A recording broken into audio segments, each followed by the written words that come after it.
Tengan ustedes muy buenos días. Son las 6 de la mañana con 55 minutos. Bienvenidos, televidentes amigos. Gracias por seguirnos en Ecuador y otros países y continentes a través de las señales de Ecuador TV y Gama Visión y por nuestras redes sociales.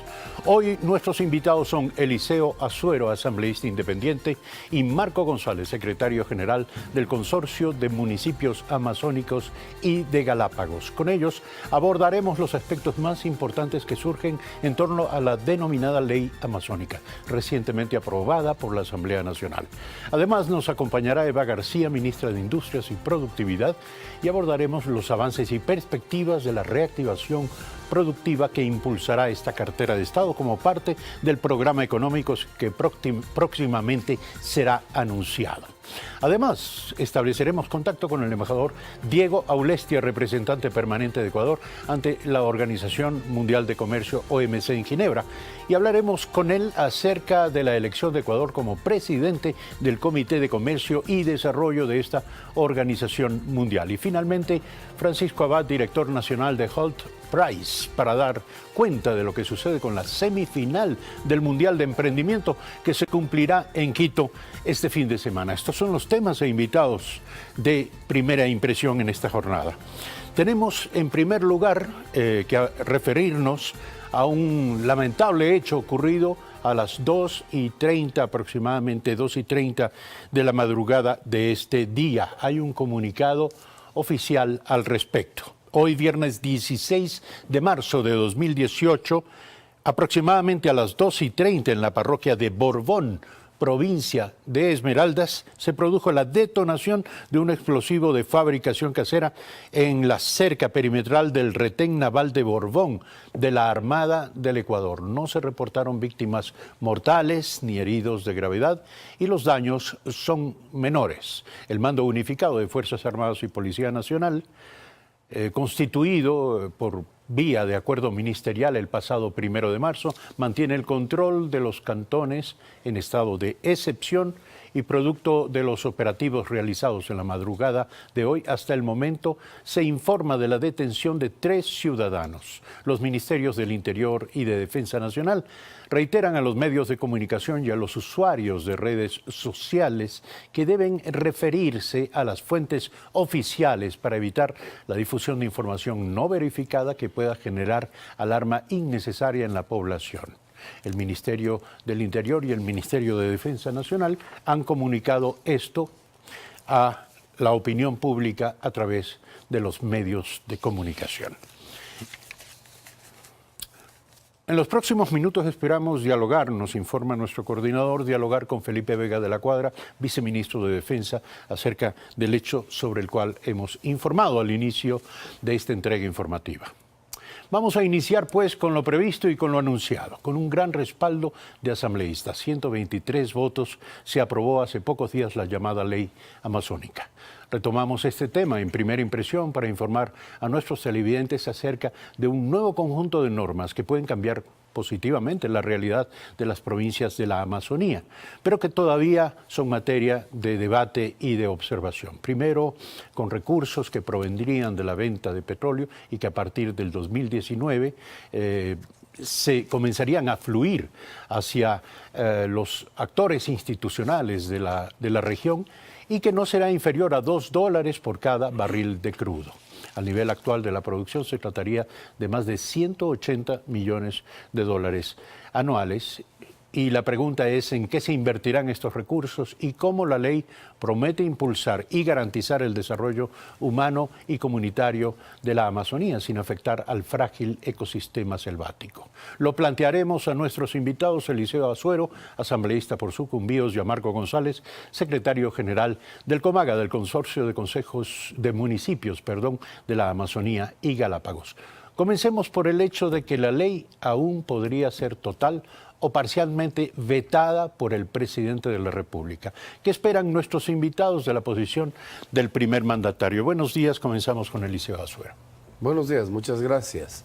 Lo que yo espero del presidente de la República, quien además es amazónico, es de que trate de darle otra jerarquía a la ley. La ley debe llamarse Ley de Régimen Especial, porque un régimen especial lo que hace es establecer un sistema de gobierno y administrativo distintos para poder limitar ciertos derechos constitucionales que tenemos todos los ecuatorianos. No se puede conservar si es que se permite un acceso masivo de la gente y no se puede conservar si es que la gente, los ciudadanos residentes amazónicos, no tienen la oportunidad de gozar de los privilegios que les corresponde por haber vivido y nacido en esa tierra. Por ejemplo, el derecho al trabajo, a la provisión de bienes y servicios, a un sistema de crédito diferenciado con tasas de interés que no superen el 5% anual, toda vez que hay que entender de que la capacidad productiva de la Amazonía, por decirlo, es muy inferior al resto del Ecuador y no podemos pagar las tasas de interés que se establecen a nivel nacional para cualquier tipo de actividad. Pero la económica. primera observación que usted hace se refiere al nombre de la ley. Ley orgánica especial. De régimen especial. De régimen especial. Lo que se ha ¿Este es un establecido- tema de forma o de fondo? De fondo, totalmente de fondo. Lo que se ha puesto ahora es algo que no entiendo, es una ley orgánica especial. Los que son abogados me dirán si es que esa denominación tiene o no una posibilidad de que exista. Mire, es absolutamente evidente de que la conservación, como pasa en Galápagos, tiene necesariamente que articularse en la base legal. Es decir, una ley de régimen especial permite muchas otras cosas que no están permitidas en una ley orgánica solamente. ¿Eso implicaría eventualmente que el presidente de la República podría vetar parcialmente la ley, comenzando por su denominación, por el nombre, como lo señala Eliseo Azuero? Su opinión, Marco González. Muy buenos días, muchísimas gracias siempre por la oportunidad. Un saludo a todos los amazónicos desde el Consorcio de Municipios de la Amazonía y Galápagos. Siempre es un honor el poder estar aquí representándolos. Yo diría que no, más bien soy un poco más optimista. Creo que 10 años de lucha después de haber logrado poner en el artículo 250 de la Constitución de que la Amazonía necesita precisamente tener una ley en la cual le permita poder garantizar los derechos de la Amazonía para poder proteger sus recursos naturales no renovables, su biodiversidad, etcétera. Yo diría que esta lucha se ve concretada y se vio concretada el martes 13 de marzo con la voluntad de 123 asambleístas y es algo histórico, es algo que tenemos que también nosotros resaltar, de que hemos logrado calar en la sensibilidad y en el corazón de todas las fuerzas políticas que existen en la Asamblea Nacional, que se ven representadas aquí en la Asamblea Nacional y que pues han visto estas grandes necesidades de la región amazónica. Lo que dice Eliseo es cierto. Nosotros necesitamos proteger, necesitamos tener una circunscripción para poder garantizar los derechos que tiene nuestra gente de poder trabajar, de poder tener acceso a salud, a educación, a vivienda, a los servicios básicos, que es por lo que más trabajamos. Pero lo que desde los señala municipios. el asambleísta Azuero es que este problema de la denominación de la ley no es un problema menor, no es secundario, es un tema de fondo y podría dar pie a un veto parcial del presidente de la República. Sería bueno. Básicamente no. ¿Sabes que ¿Usted considera en la que estructura debería atender a eso el presidente de la República? Debería manejarse, yo creo que temas de fondo. Igualmente, para poder construir esta ley, se tuvo el acompañamiento de distintas instancias del Ejecutivo, diría exemplares, del Ministerio de Finanzas, de Política, de Hidrocarburos, etcétera, para poder revisar todo lo que lleva la ley, no solamente la denominación. Sí, es cierto, la circunscripción es lo que nosotros hemos pedido y lo que dice el artículo 150 y en base a eso es lo que se ha legislado. Yo también felicito el trabajo realizado por la Comisión de Biodiversidad en estos 8 meses en la que se estructuró, se cogió una ley que estaba prácticamente abandonada durante los 4 años anteriores y se comenzó a trabajar, se comenzó a recorrer las provincias, se comenzó a aportar desde los distintos actores de la sociedad y eso hay que valorarlo Usted también. defiende entonces lo aprobado, pero la pregunta de Eliseo Azuero, usted acaba de decir, sería bueno que el presidente vete parcialmente. ¿Por qué y en qué aspectos? Yo hablo del veto parcial para mejorar el contenido. La norma dice, por ejemplo, preferentemente se contratará la mano de obra local. Los bienes y servicios. Preferentemente es discrecional. Quienes sí son abogados sí saben lo que esto significa. Esto quiere decir que prima, en todo caso, la posibilidad de que alguien actúe con un recurso de amparo y pueda decir, bueno, a mí me asiste el derecho como ecuatoriano, en la norma constitucional el trabajo es para todos los ecuatorianos. Es decir, yo lo que quiero hacer notar definitivamente no es de Es cuestiones profundas que parecerían que en una frase se define absolutamente todo. Otro de los temas. Pero el tema del trabajo es un tema particularmente conflictivo, me da la impresión, porque ustedes piden que a través de la ley haya un régimen de excepción en la Amazonía. ¿Cómo lograr esto? ¿Ustedes dicen llevar exactamente el mismo modelo de Galápagos? Eduardo, yo Amazonía. les pregunto a los ecuatorianos, dígame por qué razón las provincias nororientales son las más pobres del Ecuador. Es que la mayoría de gente que accede al trabajo no pertenece ahí, es una población flotante que genera de parte de la cosa pública la necesidad de bienes y servicios. Es decir, lo que yo estoy diciendo es de que no se puede excluir totalmente. Con esta denominación de ley se puede hacer lo que dice la ley. El 70% de las plazas de empleo deberán ser cubiertas por ciudadanos residentes, quienes tienen la obligación de contar con esa posibilidad para que no tengan que deforestar, no tengan que acometer a producir madera deforestando o ir a la casa. Es decir, generar aspectos o condiciones. ¿Pero cómo se controla eso? Se controla con una sola razón. Tiene que ponerse que ciudadano residente amazónico es aquel que ha nacido, vivido en la región amazónica hasta la publicación de la presente ley. De alguna manera sí se define en la ley, pero hubiera sido mejor, mucho más profesto.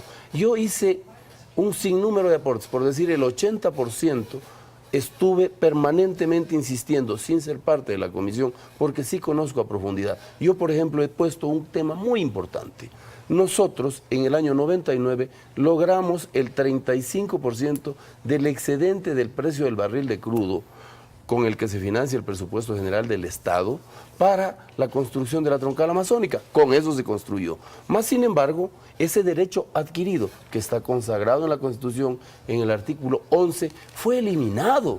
Pero volviendo al tema del derecho privativo de empleo para los amazónicos en la zona en la que rija estas normas, esta nueva norma de la ley amazónica, ¿no cree que esto generaría una discriminación odiosa con otros respecto de otros ecuatorianos que se movilicen hacia la Amazonía en busca de oportunidades, como lo han hecho tanto los amazónicos también hacia otras provincias del país? Hay que revisar la historia siempre, estimado Eduardo. La región amazónica precisamente tuvo, a partir del boom petrolero, una migración de todos los ciudadanos de distintas provincias del país para poder poblar precisamente nuestras provincias amazónicas y poder aspirar a fuentes de trabajo que no existían en el país. Nosotros en esta ocasión, por supuesto, tenemos ya generaciones que han venido estudiando, que tenemos profesionales en todas las áreas que se necesitan en la región amazónica para poder aspirar a ocupar esos cargos de trabajo, y precisamente por ellos y para ellos es que se legisló, y lo que dice Eliseo es cierto. Hemos puesto en la ley, hemos sido parte de la construcción de esta ley para que se le dé preferentemente esta oportunidad de trabajo a los amazónicos. Yo creería de que este es el espacio más oportuno que podemos dejarlo sentado en la ley para poder garantizar en esta circunscripción la oportunidad laboral para todos los amazónicos. Además, lo cuestionable no es aspirar a empleo para los amazónicos. Lo que generaría dudas es que un principio constitucional de derecho que rige para todos los ecuatorianos, el derecho al empleo, esté en una región del país específica, privado para una buena parte y aplicado para otra. Y es que también, Eduardo, lo que quizás la ciudadanía no conoce, la ciudadanía del país no conoce, es las grandes necesidades que hemos tenido que pasar nosotros los amazónicos por la falta de profesionales en distintas áreas que no van en cambio a la Amazonía. Hablo específicamente en el tema o en el área de salud, en donde para un médico que le resulta prácticamente vivir en Quito, trabajar en Quito, ganar un mismo sueldo aquí en la ciudad de Quito o trasladarse a la frontera del Ecuador, en cualquiera de las provincias amazónicas, le pongo un ejemplo, trasladarse a Huarico, a Putumayo, a Cuyabeno, en donde van a tener el mismo sueldo que ganan aquí en la ciudad, con los gastos que tienen aquí en la ciudad versus los gastos que les genera estar en la región amazónica, con toda la falta de servicios básicos que se tiene allá. No es fácil, es por eso que nosotros adolecemos precisamente en este momento de profesionales en el área de salud, en el área educativa. Tenemos escuelas que no cuentan con los docentes necesarios para poder brindar el servicio de educación a todos nuestros niños y jóvenes. Yo creo que hay que verlo desde el otro punto. hay que verlo desde la gran necesidad que hemos tenido los amazónicos y que ahora sí contamos con profesionales. Pero restringiendo el empleo, por ejemplo, en el campo del magisterio, restringiendo el empleo solo para los amazónicos, ¿van a cubrir esa demanda que usted señala? ¿Existe en las escuelas? Existen las escuelas, existen los profesionales y se le está garantizando que al menos a los profesionales de la Amazonía el 70% de esas plazas van a ser cubiertas por los amazónicos. Yo quiero preguntarle a Eliseo Azuero, ¿existen otros problemas en la ley? ¿La ley ha sido adecuadamente diseñada más allá de los temas que son, entiendo, materia de acuerdo entre ustedes? ¿Hay algún aspecto que usted considere que todavía podría inclusive justificar un veto parcial por parte del presidente de la República? Yo creo que sí. Yo no quiero decir que la ley esté mal. Pudo ser mucho mejor si se hubieran acogido estos criterios que nosotros, y de manera particular yo, presenté a la comisión como un miembro con voz, no sin voto. Yo no podía votar, no soy parte de la comisión, pero estuve casi en todas las sesiones de la comisión y en los periplos que se hicieran en territorio. Por ejemplo, yo puedo poner en claro de que la fuente de financiamiento del Fondo Común pudo ser mucho mejor. ¿Por qué? Porque nosotros teníamos el derecho adquirido del 35% del excedente del precio del barril de crudo aprobado por el Congreso Nacional para financiar el presupuesto general del Estado. En estos actuales momentos sería mucho dinero. Se aprobó en el presupuesto general del Estado financiar el barril de crudo, el presupuesto con un barril de crudo de 41.92. Está llegando al tope de 60. He ahí cómo no puede ser posible que nosotros tengamos esos recursos para acometer en algo fundamental, vialidad, servicios básicos. Ahí están los recursos para la universidad, que hoy lo diferimos a 3 años, por un lado.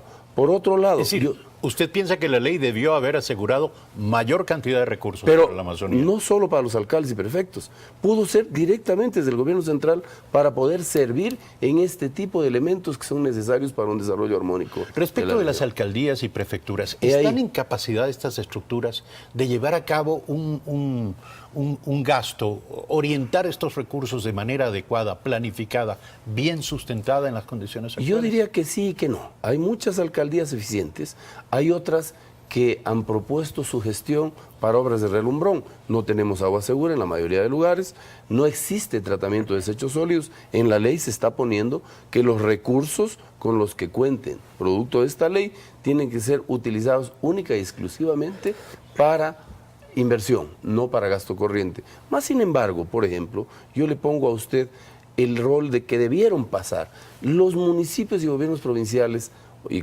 juntas parroquiales, en el marco de una ley de régimen especial, deben cambiar su rol para hacerlo mucho más efectivo en el campo de lo que dice el 250. El 250 se crea única y exclusivamente para conservar los ecosistemas amazónicos y el buen vivir de la gente que no hemos tenido. No nos olvidemos, ciudadanos, de que la Amazonía es nada más y nada menos con el 47.5% del territorio nacional.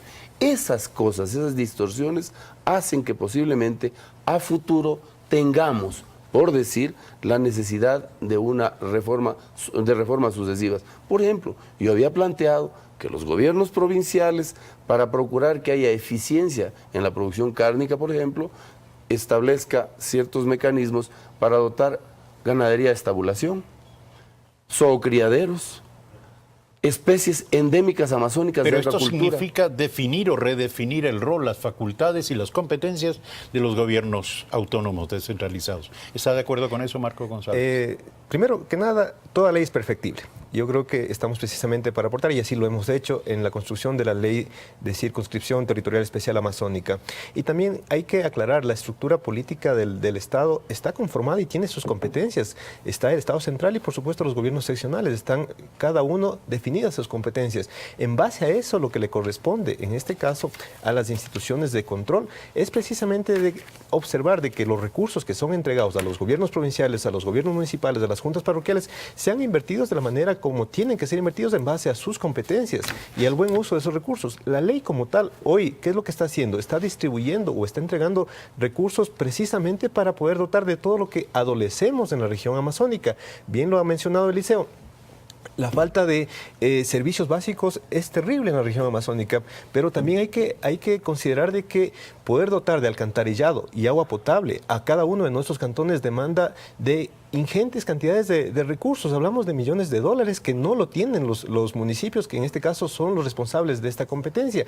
A través del Banco de Desarrollo, que es nuestro aliado estratégico, hemos podido llegar a concretar algunos créditos que han permitido a varios municipios poder entregar proyectos pequeños realmente de alcantarillado de agua potable, pero en sí la necesidad todavía es grande, estimado Eduardo.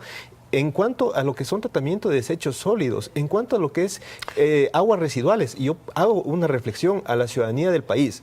Nosotros podemos hacer mucho en la región amazónica con los recursos o con los pocos recursos que hemos tenido y con los recursos que van a venir, pero no sacamos nada.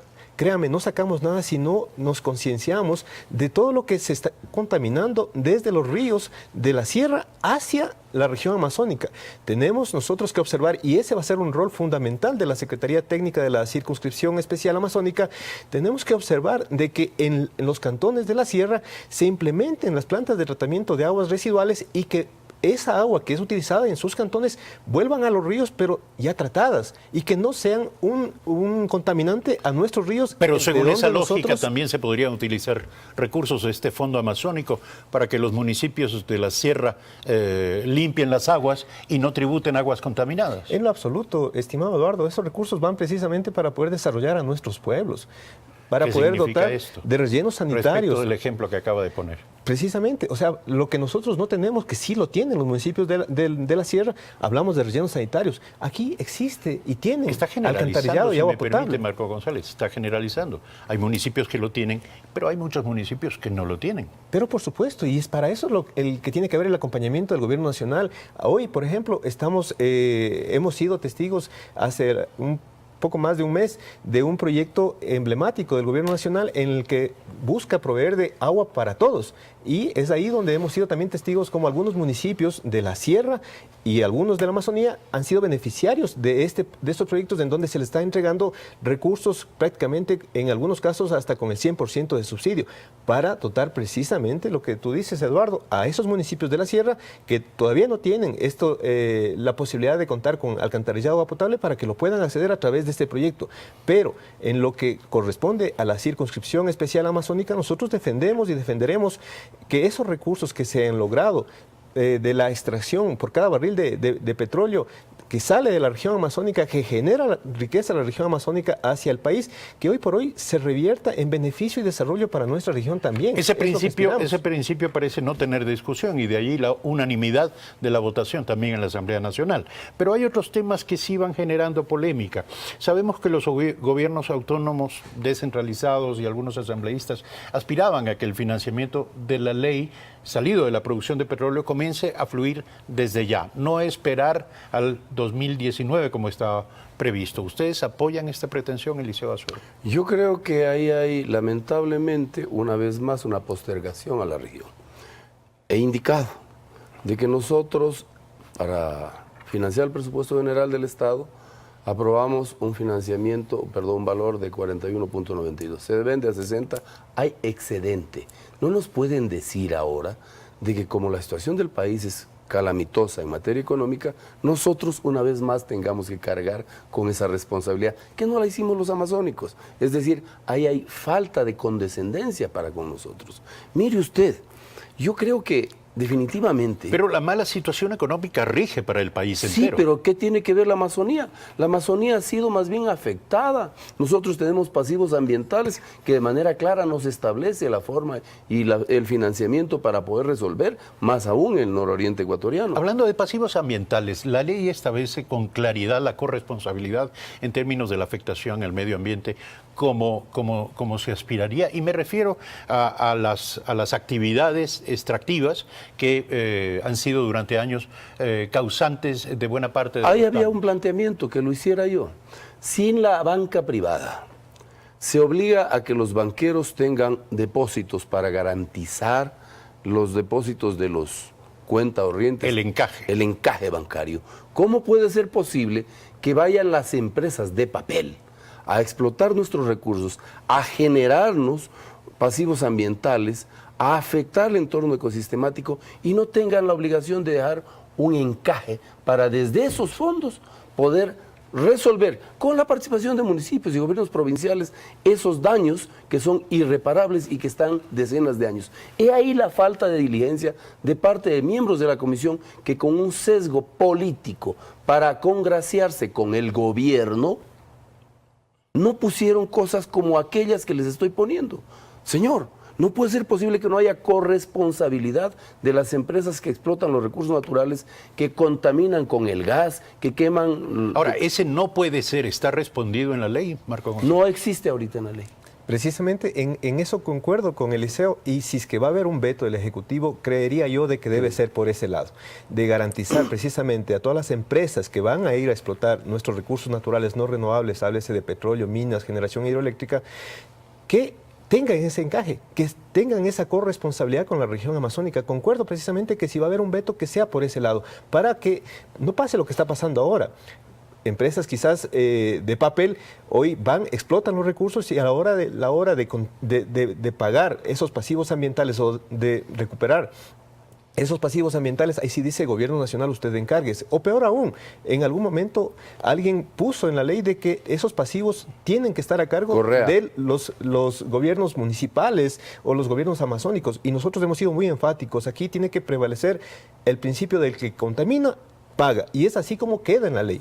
Ahora, respecto de la aspiración de que los recursos señalados en la ley comiencen a fluir de inmediato y no en el año 2019, la actual situación fiscal es difícil, usted lo sabe, y va a demandar sacrificios, según anticipó la nueva ministra de Economía y Finanzas. ¿Están conscientes de que probablemente esa demanda, esa pretensión no sea atendida? En lo absoluto, yo diría, más bien soy un poco más optimista porque se estaba prorrateando el aumento por cada barril de petróleo que nosotros aspirábamos de que sea a $1, se estaba prorrateando para hacerlo 25 centavos por año. Y nosotros hemos luchado precisamente para que esos recursos... Esa fue una oferta en un principio en la construcción de la ley. Lo que queda en la ley... ¿Del Ministerio de Finanzas? Del Ministerio de Finanzas, que estuvo hasta en el día del debate, llegaron funcionarios del Ministerio de Finanzas a tratar de incidir o inferir en la decisión política de los asambleístas para poner un escenario pesimista del país, que entendemos que estábamos en una situación complicada, difícil, pero que siempre hemos estado, la región amazónica, postergada, y que siempre cuando se ha tratado de recursos para la región amazónica no ha habido dinero. Hemos sido postergados, estimado Eduardo, ciudadanos de todo el país, en el desarrollo. Y hoy por hoy, cuando estamos aspirando a tener una circunscripción especial, cuando estamos aspirando a tener un poco más de recursos para poder dotar recién de servicios básicos a nuestra población, nos dicen que no hay dinero. La ley queda establecida de que se aumenta ese dólar como tal que estamos pidiendo al 2019 y que al 2020 los gobiernos amazónicos vamos a recibir por concepto de la ley especial amazónica el 4% por cada barril de petróleo. Se va a hacer recién justicia después de 50 años de explotación petrolera que ha salido esa riqueza de la región amazónica. Son 7 de la mañana con 28 minutos y vamos a cerrar este cruce de opiniones sobre la ley amazónica. Comentarios finales, Eliseo Azuero. En la región amazónica, particularmente en el nororiente, estas empresas han quebrado a los ciudadanos que han invertido en la región. No les pagan 1 o 2 años. No ha funcionado el centralismo y este palanqueo indebido nos ha generado a todos, transportistas, quienes proveen de bienes y servicios, los mismos trabajadores están impagos. Es decir, por eso es necesaria una legislación mucho más precisa. Los campesinos tienen la obligación de ser beneficiarios, los emprendedores, con créditos, con tasas de interés que no superen el 50% de la tasa nacional, con actividades de reforestación, zoocriaderos, acuacultura, es decir, actividades que van en la línea de la conservación como dispone el 250. Debe ser una ley mucho más técnica, no tan declarativa como infortunadamente es. Hay mucho que trabajar entonces en la ley. Por supuesto. Para usted, que bienvenido el veto presidencial, porque eso daría Espero la oportunidad que el veto sea en la procura de estas soluciones, es decir, enriquecer de mejor manera, hacerla más técnica la ley, y con eso estaríamos muy agradecidos con usted, señor presidente, que sabe muy bien lo que pasa en la Amazonía y que definitivamente